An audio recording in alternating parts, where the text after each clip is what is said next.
everyone, I'm Beth Fairgrieve and I'm in my third year of studying Product Design Engineering at the University of Glasgow and Glasgow School of Art. So for my course, I'm in the art school for part of the week and I'm in the university engineering department for the rest of the week. At the art school, I get creative and build stuff to help me learn how things work. For example, I've built small remote-controlled cars made from cardboard, built and coded a vending machine system, and designed and constructed a small wind turbine. At the art school, I also learn about the design process and how to create a product which will really help people, which is my favourite part of the course. Now that I'm in my third year, I often get to choose what I'd like to create a product for. For example, I recently designed a product to reduce plastic waste from disposable face masks, which I'm sure we're all very sick of using at this point. So I would often see face masks lying in the street and I'd seen them washed up in beaches and stuff, so I really wanted to create a product to help solve this problem. At the university, I work in the engineering department and I learn to understand the maths behind how everything works. I get to work with other engineering disciplines, so I get a taster of many different kinds of engineering. I first became interested in studying product design engineering when I realised what I enjoyed and what I was good at. So in school, I realised I was quite good at maths and science and I had always loved art and design. And these happened to match up with the requirements for studying my course at university. I've also always been interested in how things work. Studying engineering is all about asking why. You need to challenge yourself to properly understand how things work, which I find really interesting. I remember in primary school I won a Young Engineers Challenge, which involved building structures out of spaghetti, it was so fun. I would still love that now, to be fair. To get into my course at university, I had to work hard in secondary school.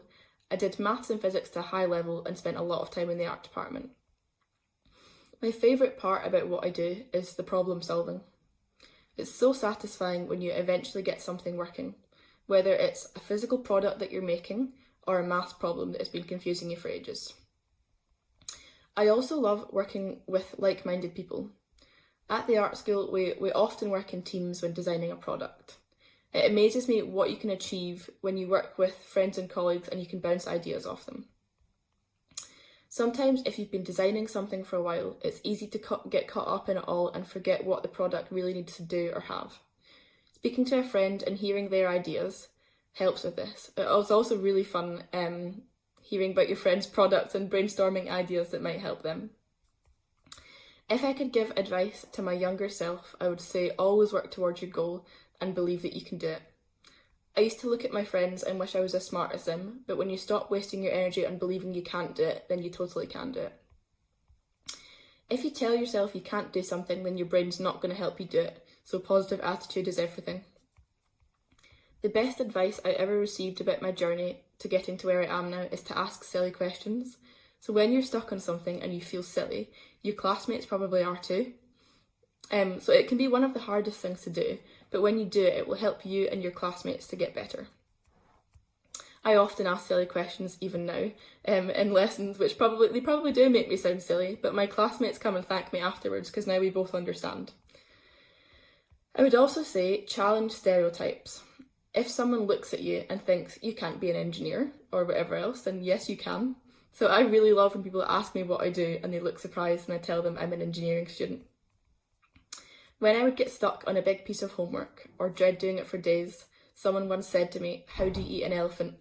I had no idea why they were asking me this, but I knew the answer was, well, you eat an elephant in small chunks, you can't eat it all at once. So when there is something you're struggling with, do small bits here and there and you'll get there in the end. When I was younger, I didn't know what I wanted to do. It all sort of clicked when I realised what I was good at and what I liked learning about in high school. I think it's important to choose something that you enjoy and that you really find interesting.